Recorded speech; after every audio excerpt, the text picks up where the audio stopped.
Hey guys, welcome to this episode of the Passionate Few podcast. It's your host, Omar, and today we have the privilege in Romania to sit down with none other than the man, the myth, the legend himself, Andrew Tate. Thanks so much for being on the show today, Andrew. Good to meet you, sir. Oh man, appreciate you hosting us here in Romania and having us come to your beautiful country, and excited to get into this today. Yeah, I want to show you guys around. Romania's got a very bad reputation internationally in general, and also because of what they've done to me. But to be fair to the place, it's actually a very nice place. It's a very nice country. It's safe. By all the metrics you can measure a society by, it's pretty good, except for corruption. But then, you know, we've just started the podcast, so I don't want to start off too strong and start screaming at the camera that America's the most corrupt nation on earth. And so I'm going to calm down a little bit. Yeah. But yeah, it's a good place. Well, speaking of America, we actually know that you're a big fan of AirHeads. So we actually brought you some from the States. Thank you very much. I wanted to ask you, why AirHeads? You know, I've always loved these as a child, and then when I left America, I think I was 11 or 10. I missed them. They didn't exist in England, and I've never really had them since. And now I keep getting given AirHeads. I'm going to end up fat. My entire my physique, which I've worked on my whole life, is going to be disappeared because they're so addictive. It's kind of interesting. You just said, I know you're a fan of AirHeads. I know this is going to get me in a lot of trouble, but I'm going to say it anyway. That reminded me instantly. It made me think of a bunch of jokes about bimbo women. Yeah, I know. And I thought, thinking, what do I say them? My brain was running quickly. You said, I know you're a fan of AirHeads. And I thought about 30 jokes going, jail, that put me in jail, that put me in jail, that put me in jail. Allowed me to just take the candy. Before we get into it, we'll talk about a lot of what's going on. Obviously, not just what you've been going through with the Matrix. Yeah. But before we get into that, for people who may have not heard the origin story, talk to me a little about where you grew up. Yeah. I know you grew up in Washington, D.C. Yeah. But talk to me about young Andrew before you became literally the most viral person on earth. Talk to me, what was young Andrew? Where did he grow up? And where did the formation for this ambition really begin for you as a kid? Yeah, that's a good question. I was born in D.C., and then we moved to Indiana. We lived just outside of Gary, Indiana. And my father was a professional chess player, and I understood I had to work hard and I had a duty to my last name. And from as young as I can remember, I was told, no, you have to be exceptional because your last name is Tate. It was very clear to me. It was never any other type of life that was laid out for me. I never expected to have any other easy life or never expected to have a normal life. My mother and father broke up when I was 10. We moved to England. How did that affect you?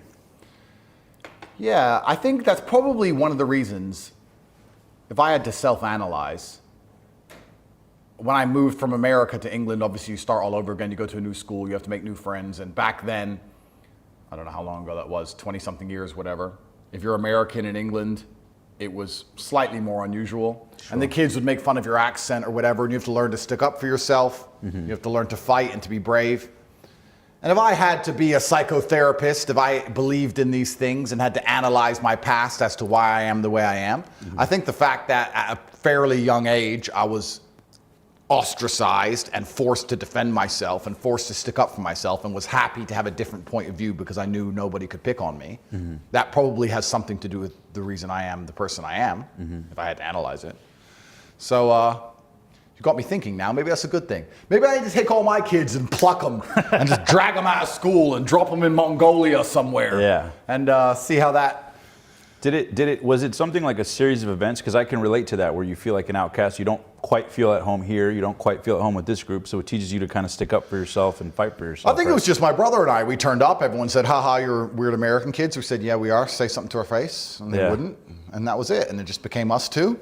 Against the world. Against the world. And nothing's changed. Not much has changed. Yeah. And I think that's the way it's supposed to be. It's very interesting when you understand the brutal dynamics of humanity and also the brutal dynamics of opinions in general. But unless you're prepared to defend your opinion, usually physically, especially outside of the internet world, you don't have an opinion at all. If you can't defend your ideas, if someone comes to you and says, I disagree with you, and you're afraid of that person, well, then you're not going to have any ideas different than what the Matrix wants you to hold. It takes a lot of bravery to stand up and say, I don't care, I know I'm right, despite the fact that the whole group or society or the consensus is saying this, because you're going to pay for that at some point.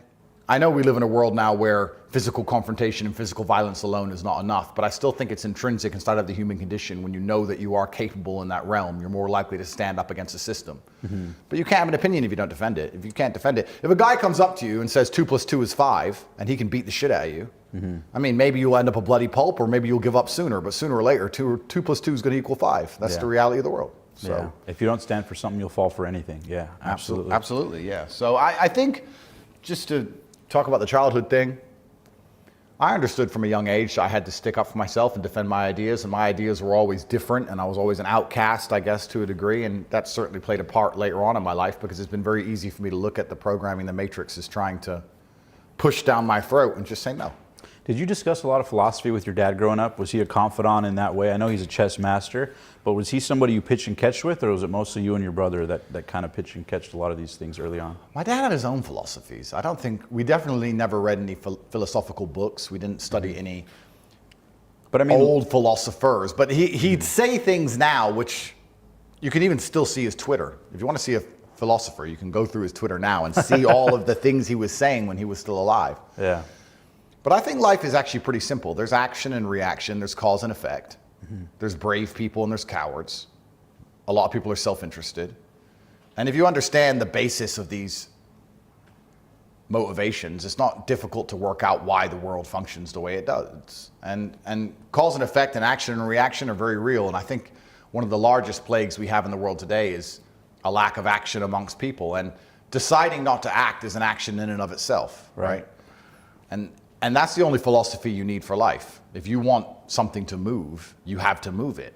If you sit and wait for somebody else to move it, you're a coward. Yeah. And you're just hoping it's going to happen. Period. Absolutely. And that's why I don't understand when a lot of people who see where the world is going and see the future that's going to be laid out for their children kind of just hope and pray when they really need to be taking a more active role, even if it's as simple as discussing every subject with anyone who will listen and try to open their mind. Open minds, correct, yeah.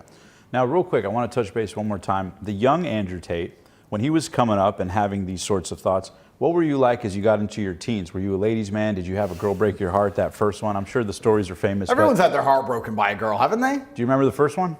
That really did it for you? Yeah, everyone's had their heart broken by a girl when they're a teenager. I can't say her name because I'm famous now. She isn't, so I can't make her famous or anything. But I think everyone's had their heart broken by a girl, and that's an important part of life. I'm sure every girl's had her heart broken by a man. I don't think it's gendered. I think that's just how the society functions. That's just how it goes. Well, the reason I ask too is because a lot of people that we've interviewed, a lot of high-level entrepreneurs, billionaires, a lot of people who've done big things, a lot of them had a chip on their shoulder early on. Even Will Smith talks about the fact that he wouldn't have been the biggest actor in the world if that first girl didn't break his heart, because he swore to himself. I think his current girl's breaking his heart. I don't think he was worried about the first one. He's worried about the one he's with now. Bro, chip on his shoulder, he needs to get it back. Jesus. But was there ever anything like that for you? Like something when you were young, you're like, man, I'm going to prove to the world. Like what started that fire inside early on? Or did it kind of just develop through time and get hotter and hotter? Well, I think everybody has a fire inside of them, but it's pacified. It's deliberately extinguished by society because one, the Matrix wants you docile, which is the first thing. And second thing is people live lives of comfort. A lot of people, I think all men are born with a masculine desire to conquer Earth. And I think you're only going to be happy if you're conquering. But if you're living a semi-comfortable life and your mother is nice to you and you're not under any pressure and the Matrix is telling you it's fine to just be average, well, then you're going to be sitting there being average. I was never comforted. I was never given an easy life. I never had anyone in my life who was saying, don't worry, Andrew, it's okay to just be this guy. I was told the opposite all the time. I don't know if the fire inside of me is any bigger than it is inside of every other man. And I think that every man at home watching this, if they don't have the things they want in life, should feel a degree of resentment towards themselves or disappointment, understanding that they have the same desire and drive that I have. They just allowed themselves to be psyoped out of it. They've allowed the Matrix or whoever to convince them it's okay to not be the man they could be. And I never allowed anybody to do that to me. I've had a lot of people try. I've had girlfriends say, Andrew, you're rich enough, and why are you going to jail, and why all this stress? Why can't we just relax, just be quiet, just, you know, and my mom has said it, women usually, because they protect, that's how a woman will protect you, right? A man will die beside you. A woman can only protect you by trying to convince you out of going to war in the first place. And I could sit here and listen to them and say, I've done enough and I'm rich enough and blah, blah, blah. But then I wouldn't be me. Absolutely. You know, so, and I think that people fall for that trap early on in life. There's many stages of life. You can be 5 years old and your mother doesn't want you to go boxing because you might get hit, and the dad might be like, yeah, I guess. A lot of it is feminine energy. And then another huge part of it is the Matrix-led propaganda, because they don't like masculine imperatives because it defends the society, which they're trying to destroy. But I lived in a household where my father was in charge, and My mother wasn't allowed to baby us, and we were always pushed to be the same way. Has Andrew Tate ever had a job? Oh yeah, I've had jobs. What were your first jobs? Walk people down that lane. I'm not a rich guy. I'm just a poor guy with lots of money. I am, no, but I mean that. I've had jobs. I started off my first job, I was carrying boxes of fish. How old were you? 15. 50. That was your first job? Yeah, they were like 25 kilo boxes of fish with ice in them, and I was carrying them from 7 a.m. till 5 p.m. at a fish market. That was my first job. I've worked in sales. I was an IT technician at my school. No way. Yeah, I've done loads of things. I've done loads of jobs. Andrew Tate was on sales calls? Yeah, absolutely, yeah. I've done loads of different jobs. And I'm very glad I grew up in the real world, because I think that there's no light without dark. And if you're born rich or you're born privileged, you're going to have a particularly unique experience of misery, because you're not going to be truly happy. You're not going to understand why. And no one's going to ever feel sorry for you or understand it, because, of course, you're from a privileged background. You're living this great life. But you need to have had bad things happen to you for you to appreciate any of the good things you're ever going to have. So, in fact, when my brother and I talk, often we talk about the stories from the bad days. Our best stories, our happiest memories are when we were completely broke. It's kind of funny how the good old days are constantly being lived and you don't appreciate them till afterwards. But yeah, I've worked a bunch of normal jobs. I've lived a very normal life until I reached the highest echelon of finances. And I guess that's where you learn all the lessons on the way, where you start from a single mother household on government housing all the way to the top, to having companies worth billions of dollars. And you pass through all the different stages along the way.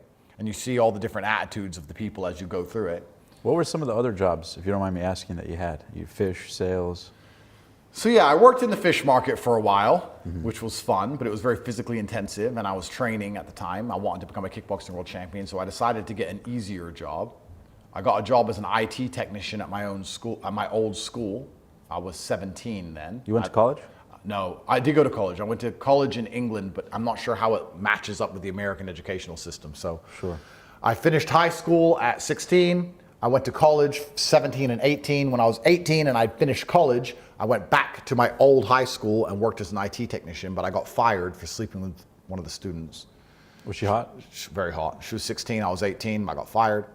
Opa. And then I got fired from there, and then I went and got a sales job. How did sales sharpen you? Because one of the common denominators, some of the most successful people in the world, has always been sales. I did door-to-door sales. Yep. I used to work selling solar. I later worked at Tesla. And it was always in sales, and it sharpens you to a whole new level. How did sales affect you? I think the best salespeople in the world are double glazing salesmen. What is that? Windows double glazing salesmen. Why is that? I think that must be the hardest sales job. Because if you sell cars, for example, somebody turns up on the car lot, and they've turned up at the Audi dealership because they have a degree of respect for the Audi brand, and they maybe want an Audi, and you have to convince them it's better than the BMW and make sure they can afford it and sell them the Audi. Okay, fine. But if you're going to sell somebody windows, they already have windows in their house. You're not turning up to some crack den with no windows. So firstly, you have to make them want the windows. Right. That's the first thing you have to do. You unsolicitedly knock on someone's door and say, I'm here to give you windows. And they're going to say, I have windows, I don't want windows. And then you're going to sit there and convince them that they need windows. And then once you've convinced them of that, you have to convince them to choose you over all your competitors and spend thousands and thousands of dollars, $20,000 or $30,000 replacing plastic and glass that they already had in their walls. I think that'd be a very hard job to do. And I think that would make you a very good salesman. But life is sales in general, right? You have to be able to make people understand the way you think. And I think that's all sales effectively is. It's having thoughts and being able to project them in a way that people follow them logically and want to agree with you or are inclined to agree with you at the end. So I think life is sales. Getting a girl to fall in love with you to a degree is sales.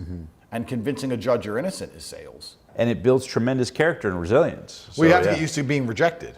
Yeah, hundreds and hundreds of times over. Yeah, it builds character. And it's amazing how if you start a sales job and you're rejected at the beginning, it's such a big deal, but after a while, the rejection just doesn't sting anymore. Yeah. Which perhaps answers back earlier when we were talking about my confidence to sit here and say things that get me in trouble. It just doesn't sting anymore.